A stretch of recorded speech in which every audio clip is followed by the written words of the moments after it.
Hello friends, welcome to crazy GS Adda. तो आज हम फिर आप लोग के लाए हैं ज्योग्राफी से संबंधित कुछ महत्वपूर्ण प्रश्न, और वो है कक्षा 6 का जो हमारी दुनिया है उसका हम अध्याय 4 लेके आए हैं। इससे पहले हम अध्याय 1, 2, 3 अपने चैनल पे अपलोड कर दिए हैं और उसमें जो भी क्वेश्चन थे इंपॉर्टेंट हम सभी क्वेश्चन को डिस्कशन करें हैं विद एक्स्ट्रा फैक्ट के साथ। यदि आप लोग नहीं देखे तो जाके देख लीजिए। आज हम उसका अध्याय यानी चैप्टर 4 लेके आए हैं और चैप्टर का नाम है पृथ्वी के प्रमुख स्थल रूप। तो इससे संबंधित जो भी क्वेश्चन होंगे इस चैप्टर में हम सभी को बताएंगे और आप लोग वीडियो के अंत तक बने रहिएगा।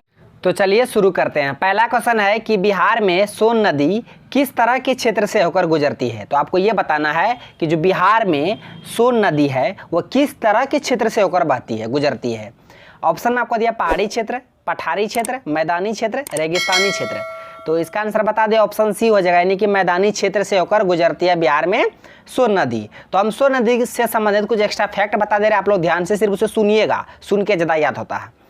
क्वेश्चन पूछेगा सोन नदी का उद्गम स्थान कहाँ है। तो सोन नदी का उद्गम स्थल है अमरकंटक की पहाड़ी। तो अमरकंटक की पहाड़ी किस स्टेट में है, ये क्वेश्चन ये भी पूछेगा। तो मध्य प्रदेश में है। तो मध्य प्रदेश के अमरकंटक की पहाड़ी से सोन नदी निकलती है और बिहार में वैशाली जिले के सोनपुर में आके गंगा नदी से मिल जाती है। और गंगा और सोन नदी का जो मिलन स्थल है वहाँ पर एशिया का सबसे बड़ा मेला लगता है, सोनपुर का मेला, जो कि पशुओं का सबसे बड़ा मेला है सोनपुर का मेला। किस नदियों के संगम पर लगता है, क्वेश्चन ये भी पूछता है कि सोनपुर का मेला जो सबसे बड़ा पशुओं का मेला है एशिया का, तो किस नदी के संगम पर लगता है। तो गंगा और सोन नदी के संगम पर लगता है। कहाँ पर, सोनपुर में। आप इसे याद रखिएगा। तो सोन नदी का उद्गम स्थान मध्य प्रदेश के अमरकंटक की पहाड़ी से। और क्वेश्चन ये भी पूछेगा कि अमरकंटक की पहाड़ी से सोन नदी के अलावा और कौन सी नदी निकलती है। तो हम आपको बता दें, नर्मदा नदी है वो भी अमरकंटक की पहाड़ी से निकलती है और पश्चिम में अरब सागर में जाके गिर जाती है। और पश्चिम की ओर बहने वाली नदी है नर्मदा नदी, ताप्ती हुए सभी पश्चिम की ओर बहने वाली नदी है। तो हम आपको बता दिए अमरकंटक की पहाड़ी से कौन कौन नदी निकलती है, नर्मदा नदी और सोन नदी। तो सोन नदी कहाँ पर, बिहार में गंगा नदी में आकर मिल जाती है और ये बंगाल की खाड़ी में जाके गिर जाती है। तो इतने सारे क्वेश्चन को आप इससे रिलेटेड याद रखिएगा, आपके लिए बहुत ही इंपॉर्टेंट होंगे। तो चलते हैं अब अगले क्वेश्चन की ओर। क्वेश्चन है कि वाल्मीकि नगर बिहार के किस क्षेत्र में अवस्थित है। तो आपको ये बताना है जो वाल्मीकि नगर है वो बिहार के किस क्षेत्र में स्थित है। ऑप्शन में आपको दिया पश्चिमी क्षेत्र, पूर्वी क्षेत्र, दक्षिणी क्षेत्र, उत्तरी क्षेत्र। तो इसका आंसर बता दें, ऑप्शन डी हो जाएगा, यानी कि उत्तरी क्षेत्र। वाल्मीकि नगर बिहार के उत्तरी क्षेत्र में स्थित है। तो हम आपको बता दें इससे रिलेटेड कुछ इंपॉर्टेंट फैक्ट, आप उसे ध्यान से सुनिएगा सिर्फ। तो पहला क्वेश्चन बनेगा वाल्मीकि नगर बिहार के किस जिले में स्थित है। तो बता दें बिहार में कुल 38 जिले हैं, आप सभी को पता ही होगा। तो 38 जिला में ये पश्चिमी चंपारण जिला जो बिहार का है, पश्चिमी चंपारण जिला में स्थित है वाल्मीकि नगर। और पश्चिमी चंपारण जिले के सबसे उत्तरी भाग में नेपाल के सीमा पर स्थित है वाल्मीकि नगर। आप इसे याद रखिएगा कि बिहार के किस क्षेत्र में अवस्थित है, तो उत्तरी क्षेत्र में अवस्थित है। किस जिले में स्थित है, तो पश्चिमी चंपारण जिले में स्थित है वाल्मीकि नगर। और एक क्वेश्चन पूछेगा कि बिहार का एकमात्र नेशनल पार्क कौन सा है, वाल्मीकि नेशनल पार्क है। किस जिले में है, तो पश्चिमी चंपारण जिले में स्थित है। और वाल्मीकि नेशनल पार्क का जो स्थापना हुआ था 1989 में हुआ था। आप इसे भी याद रखिएगा, आपके लिए बहुत ही इंपॉर्टेंट होंगे सारे प्रश्न। तो चलते हैं अब अगले क्वेश्चन की ओर। क्वेश्चन है कि धान की फसल के लिए उपयुक्त मिट्टी है। तो आपको ये बताना है कि जो धान की फसल है उसके लिए उपयुक्त मिट्टी कौन सी है। ऑप्शन में आपको दिया बलुआही मिट्टी, चिकनी मिट्टी, दोमट मिट्टी, पर्वतीय मिट्टी।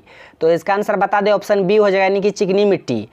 तो आप लोग याद रखिएगा कि धान की फसल के लिए उपयुक्त मिट्टी कौन सी है, चिकनी मिट्टी। और चिकनी मिट्टी को फ्रेंड्स केवाल मिट्टी के नाम से भी जाना जाता है। आप इसे याद रखिएगा कि केवाल मिट्टी किसे कहा जाता है, तो चिकनी मिट्टी को ही केवाल मिट्टी कहा जाता है। और काली जो मृदा है, काली मिट्टी, उसका दूसरा नाम रेगुर मिट्टी भी है, रेगुर मृदा भी उसे कहा जाता है। वो कपास के लिए फेमस है, आप उसे भी याद रखिएगा। तो जितने भी दलदली मिट्टी है वो दलहन के लिए बहुत ही मतलब उपयुक्त है, जितने भी दलदली मिट्टी है दलहन के लिए, और चिकनी मिट्टी धान के लिए। ये दोनों बातों को याद रखिएगा, आपके लिए बहुत ही इंपॉर्टेंट होंगे। और चिकनी मिट्टी का दूसरा नाम केवाल मिट्टी और काली मृदा का दूसरा नाम रेगुर मृदा। तो ये सारे क्वेश्चन को याद रखिएगा, आपके लिए बहुत ही हेल्पफुल होंगे एग्जाम में। तो चलते हैं अब अगले क्वेश्चन की ओर। क्वेश्चन है कि पठार के ऊपर की सतह होती है। जो फ्रेंड्स पठार होता है, पठार का सबसे ऊपर का जो सतह होता है कैसा होता है। ऑप्शन में दिया है नुकीला, सपाट, संकीर्ण, ढालदार। तो इसका आंसर बता दें, ऑप्शन बी हो जाएगा, यानी कि सपाट। पठार के ऊपरी सतह, ऊपरी भाग कैसा होता है? सपाट होता है। आप इसे याद रखिएगा कि जो पठार होता है वो आसपास की भूमि से ऊंचा होता है और इसके ऊपरी भाग सपाट होता है। तो पठार का जो ऊंचाई होता है फ्रेंड्स, कई सौ से लेकर कई हज़ार मीटर तक भी हो सकता है, और कुछ पठार तो कई हज़ार किलोमीटर तक फैले होते हैं। जिस तरह हमारे देश में दक्कन का पठार हो गया, छोटा नागपुर का पठार हो गया, इसके उदाहरण है। आप इसे याद रखिएगा। क्वेश्चन भी पूछता है कि संसार की छत किसे कहा जाता है? तो पामीर के पठार को संसार की छत कहा जाता है। आप इसे भी याद रखिएगा, आपके लिए बहुत ही इंपॉर्टेंट होंगे।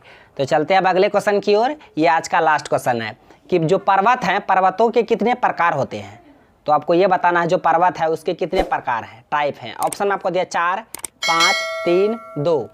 तो इसका आंसर बता दें, ऑप्शन सी 3। पर्वत के 3 प्रकार हैं। कौन कौन? वलित पर्वत।